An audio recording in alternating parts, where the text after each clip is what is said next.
Mesdames, Demoiselles et Messieurs, vous qui me suivez depuis partout, aux quatre coins du monde, quant à moi, je vous dis, soyez le bienvenu sur votre chaîne Bakolo Masolo Télévision.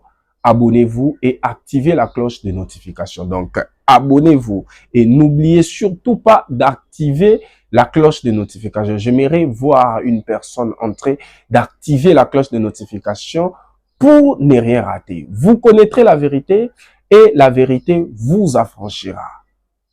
Ensemble avec votre jeune journaliste d'investigation, chef Mukwaya Jonathan. Je suis là. Je vous avais promis qu'aujourd'hui, je vais vous balancer les images. Je vais vous balancer l'événement. Comment est-ce que l'événement va se passer? Il s'est passé une chose. Je vais vous dire tout à l'heure. Et j'ai les images. Il y a eu bel et bien marche de revendication de circonstances de la mort de Maman Blanche. Je vais vous balancer tout à l'heure les images. J'étais là depuis 6 heures. J'étais là avec mon équipe. Tout a été déjà préparé pour vous balancer les lives afin de vous permettre de voir comment est-ce que l'événement va se dérouler. Comme je vous avais dit que je suis le mieux placé pour vous balancer les images, mais il s'est passé quelque chose. L'un de mes travailleurs, que je travaille avec lui, l'un de mes travailleurs, donc il s'est senti des malaises, mais après il m'avait vraiment rassuré que tout va très bien, il va travailler. Mais en arrivant 9 heures, presque 10 heures, donc c'était vraiment compliqué. On l'a rapidement conduit à l'hôpital et je vous assure, maintenant ça va. Il est en train de prendre des traitements par la grâce de Dieu, et déjà Dieu a déjà manifesté sa grâce, il va s'en sortir. Aujourd'hui, il y avait eu bel et bien cette marche qui a été déjà prévue. Les gens ont répondu. L'ambassade de Turquie a été saisie. Comme vous voyez, ça, nous sommes en train de les préparer par l'image. On avait laissé un caméraman qui a pris toutes les images et nous sommes en train de préparer cela pour vous balancer l'intégralité de comment est-ce que la marche a été déroulée. L'ambassade de Turquie a été saisie. Écoutez maintenant ce qui va se passer. Le plus important, c'était que l'ambassade de Turquie soit saisie. L'ambassade de Turquie a été saisie aujourd'hui. Il y a eu aussi l'accusé de réception. Et maintenant, les choses sérieuses peuvent commencer. L'ambassade a été saisie pour que l'ambassade soit un pont, comme je vous avais dit, soit un pont entre la famille et les autorités judiciaires turques. Comme la famille revendique la vérité. Selon la famille, les circonstances de la mort de leur fille qui a été donnée comme explication par le pasteur Marcelo, les explications du pasteur Marcelo restent très doutées d'après la famille. Et si cette démarche dérange les camps du pasteur Marcelo, et cela aussi va pousser à beaucoup de personnes de se demander pourquoi cette démarche devrait déranger au camp du pasteur Marcelo. Parce que si la famille dit que il y a des doutes sérieux sur la disparition de leur fille, moi je pense, comme le pasteur n'était pas là, comme le pasteur n'avait pas accompagné Maman Blanche en Belgique jusqu'en Turquie, comme la famille dit que c'est peut-être l'empoisonnement, Maman Blanche est morte suite à l'empoisonnement, les pasteurs devaient aussi accompagner la femme en disant oui, parce que on a tous écouté, on a tous attendu que ce n'est pas la première fois que Maman Blanche s'est fait opérer. On a tous écouté cela. Et toutes les opérations, si cela est vrai que ce n'est pas la première fois qu'elle s'est fait opérer, ces opérations récitent. Pourquoi seulement celle-ci doit rater? Alors, le pasteur aussi doit accompagner la famille ensemble pour connaître la vérité. Pour connaître la vérité. Je vais vous balancer une image parce que je vais vous balancer une vidéo. Je n'accuse personne parce que je n'ai pas assez de preuves pour dire que le pasteur est derrière la mort de sa femme.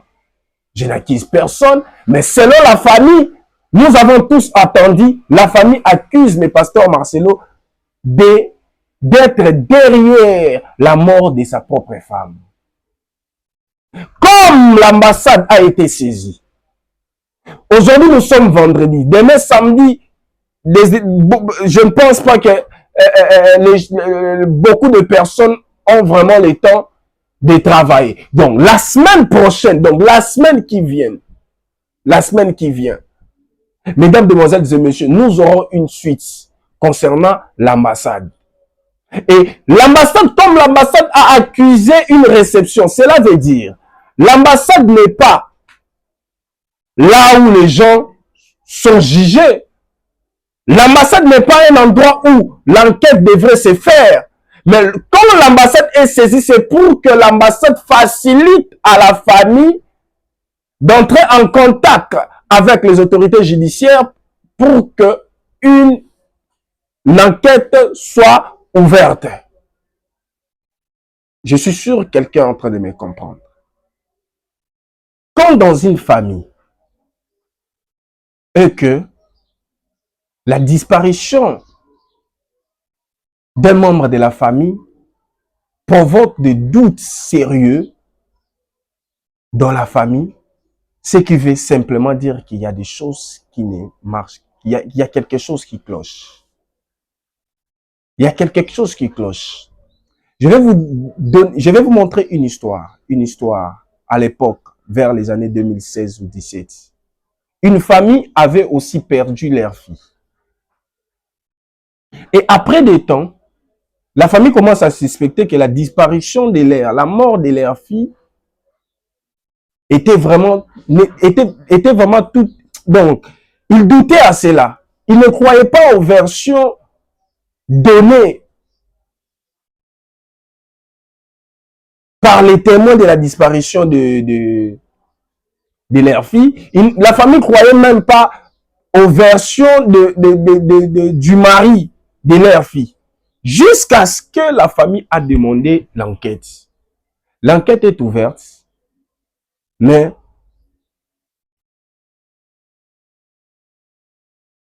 qui était coupable? Son propre mari. Il a menti. Il a menti longtemps.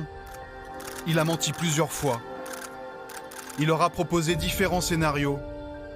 Le kidnapping, le complot familial, la crémation inexpliquée du corps de sa femme. Jonathan Daval aura donné le change pendant des mois. Quand on part dans le mensonge, on est dans un processus d'activité psychique où on est en train de nier une réalité. Cette réalité qui est niée, là dans ce cas, c'est pour éviter une responsabilité. Ici, je ne vais pas dire que le pasteur Marcelo, je ne vais pas accuser le pasteur Marcelo. Je vais simplement dire ceci. Lorsque la famille a des doutes sérieux sur la disparition de leur fille ou fils, il faut accompagner la famille à trouver cette vérité.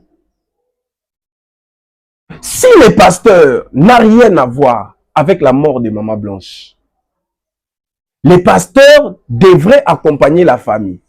Si la famille demande une enquête, ouvrez l'enquête. Si les pasteurs ne se reprochent de rien, accompagne la famille d'ouvrir l'enquête de mener les recherches. Parce que si je me reproche de rien, à fin de compte, la famille va trouver simplement ce que moi, je leur avais donné comme explication. Mais si je deviens une menace envers la famille, ou je deviens un blocage devant la famille pour que la famille ne puisse pas ouvrir une enquête, cela veut simplement dire que non, il y a des choses qui se cachent derrière la mort d'une personne. Si moi je me reproche de rien, je vais permettre à la famille d'ouvrir l'enquête, de faire quoi que ce soit parce que je me reproche de rien. Aujourd'hui, si la famille est arrivée à ce stade, à ce niveau, nous sommes en train de parler, nous sommes en train de causer, nous sommes en train de réfléchir ensemble concernant cette affaire. Si la famille est arrivée au point, si la famille est arrivée à ces points, c'est parce que le pasteur Marcelo, selon la famille, le pasteur Marcelo ne veut pas donner les résultats, les documents des résultats médicaux de Maman Blanche. Pourquoi refuser à la famille d'avoir accès aux résultats médicaux de Maman Blanche? Si vous, les pasteurs, vous vous reprochez de rien. Pourquoi refuser à la famille d'avoir les fiches médicales de Maman Blanche? Si c'est vrai, réellement, l'explication que tu avais donnée à la famille, c'est vrai. Pourquoi refuser?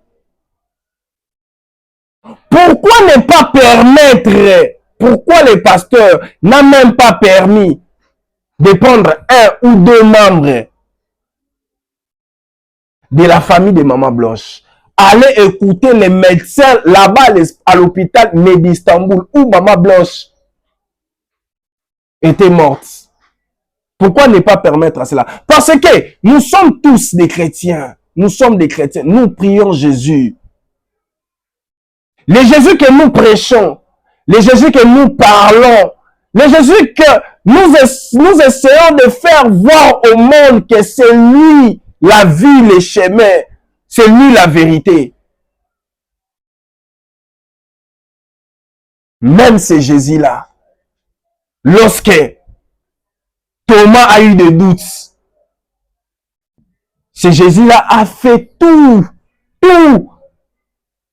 pour que Thomas soit convaincu, c'est lui, il est ressuscité. Mais quand vous voyez une famille a des doutes, les pasteurs prient, les pasteurs est un modèle, les pasteurs, il a une église, est un berger. Si lui, les pasteurs, voient que la famille, son ex-belle famille, a des doutes concernant la disparition de leur fille et que les pasteurs ne se reprochent de rien, pourquoi pas faciliter à la famille d'avoir accès au passeport, comme demande la famille, d'avoir accès aux documents médicaux, comme demande la famille, avoir accès aux fiches médicales, comme demande, avoir accès, voir s'il faut aller même plus loin. Si moi j'étais à la place du pasteur Marcelo,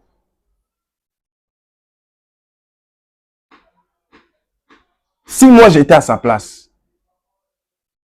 j'allais amener même la famille plus loin, à savoir, à écouter même les médecins, pour que la famille confirme que non, votre fille, qui était mon ex-épouse, est bel et bien morte suite à ça. C'est pour calmer les esprits. C'est pour enlever les doutes qui sont en eux. C'est pour permettre à eux, petit à petit, de guérir à leurs blessures. Mais quand les pasteurs se comportent comme si une personne, que tout ce qui se passe dans la famille de son ex-belle famille, ils sont fous de ça, c'est un problème. C'est un problème spirituel qui va nous pousser à se demander, est-ce que le pasteur Marcelo est-il un vrai serviteur ou un faux serviteur?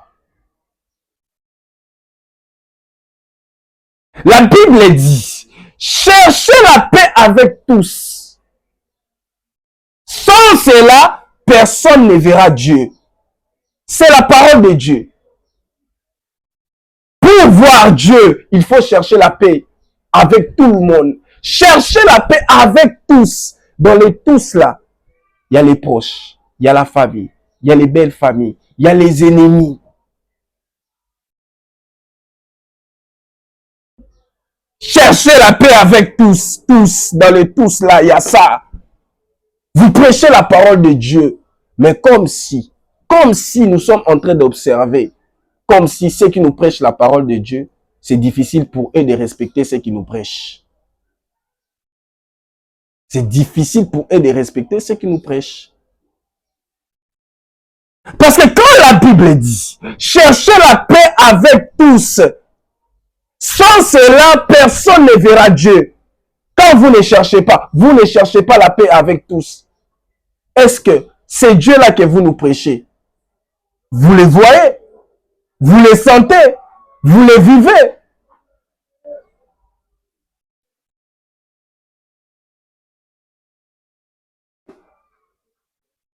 Être avec Dieu, cela ne veut pas. Donc, avoir les moyens, cela ne veut pas dire que tu es avec Dieu.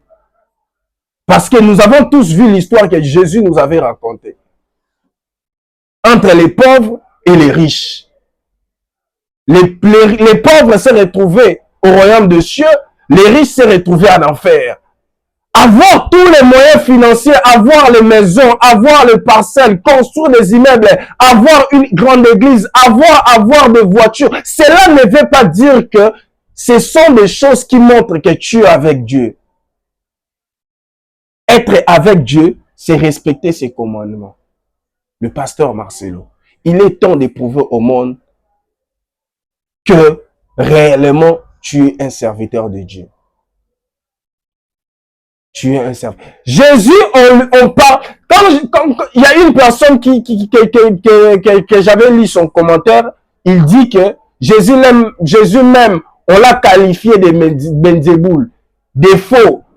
Mais les gens ont qualifié Jésus de faux, mais on n'a pas trouvé ces faux-là en Jésus. Est-ce qu'une personne a compris? On a qualifié Jésus un Benzéboul, mais on n'a pas trouvé les pratiques de Benzéboul en Jésus. Mais aujourd'hui, on voit des serviteurs de Dieu, on leur traite de faux et on trouve aussi des signes, des fruits de faux en eux. Ne comparez pas Jésus, hein? Ne comparez pas Jésus avec vos serviteurs, hein? Ne comparez pas Jésus avec vos pasteurs, hein? Ne comparez pas Jésus avec vos... Jésus était un modèle, hein? Un modèle on a vu cela chez Paul, Pierre, Jean. Ils ont marché comme Jésus. Pour finir, j'aimerais vous dire une chose. Lorsque on a arrêté Jésus,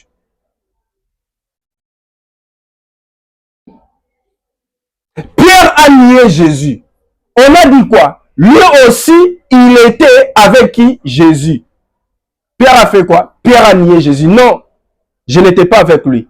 Il y a une personne qui a parlé. Mais il parle aussi comme Jésus. Vous comprenez? Par là, je vais dire quoi? Je vais dire ceci.